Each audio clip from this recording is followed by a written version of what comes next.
চট্টগ্রামের একটি ক্লাবে একের পর এক সারিবদ্ধভাবে ঢুকছে ফুলে ফুলে সাজানো ৮টি বরের গাড়ি। পোশাকে আশাকে সবার একই সাজ। একদিনে একই মঞ্চে বিয়ের পিঁড়িতে বসছেন সবাই। এ যেন এক ভিন্ন অভিজ্ঞতা। কিছুক্ষণ পর একই সাজে দেখা মিলল ৮ কনের। এদের কেউ এসেছেন কুষ্টিয়া, ময়মনসিংহ, জামালপুর, আবার কেউ এসেছেন চট্টগ্রাম ও কক্সবাজার থেকে।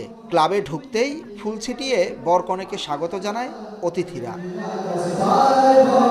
বিয়ে আপনার, খরচ আমাদের, এমন শিরোনামে চট্টগ্রামে ব্যতিক্রমী এ বিয়ের আয়োজন করেছে শামসুল হক ফাউন্ডেশন নামে একটি স্বেচ্ছাসেবী সংস্থা, যেখানে বরকনের পোশাক, সাজসজ্জা, অতিথি আপ্যায়নের খরচ দিচ্ছে সংস্থাটি। সাথে থাকছে সমুদ্র শহর কক্সবাজারে হানিমুনের খরচও। তাই এমন বিয়েতে উৎসাহেরও কমতি নেই। মঞ্চে বসা বরকনে একে অপরকে বরণ করে নেন হাসি মুখে। ক্লাব জুড়ে তখন হাজার খানেক স্বজনের ভিড়। উৎসবের একপাশে চলছে কাওয়ালি গানের আসর। বরকনে জানান, বর্তমান সমাজে বিয়ে মানে বিশাল ব্যয়ের বোঝা।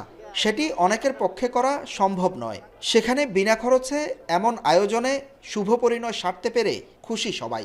আমি মনে করি এটা আরও বেশি এগিয়ে যাক এবং আমি অনেক বেশি খুশি। যারা ছাত্র আছে তাদের জন্য বিয়ে আরও সহজ হবে। সত্যি সুন্দর উদ্যোগ। বাবা মা একটা মেয়েকে অনেক কষ্ট করে মানুষ করে, সেখানে অনেক লোকজন আছে যৌতুক চাই, এটা দেওয়া লাগতেছে না। দেনমোহরের যে টাকাটা সম্পূর্ণ আদায় করা এবং যৌতুক প্রথা বাদ দেওয়া, এটা সমর্থ।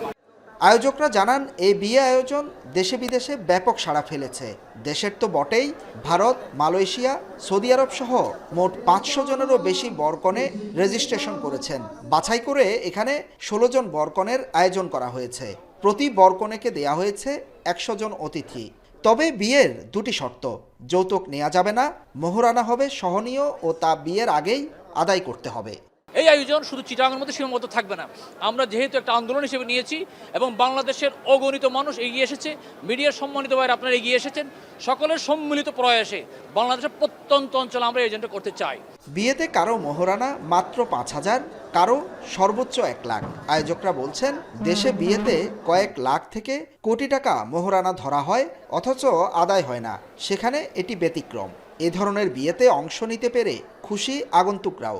আমরা মনে করি সমাজের সর্বস্তরের মানুষ এতে উপকৃত হবে। 8 জন কপতি আসছে, যাদের বিয়ে হয়েছে তাদের শুভকামনা করছি। কোনো কিছুরই আসলে কমতি দেখছি না।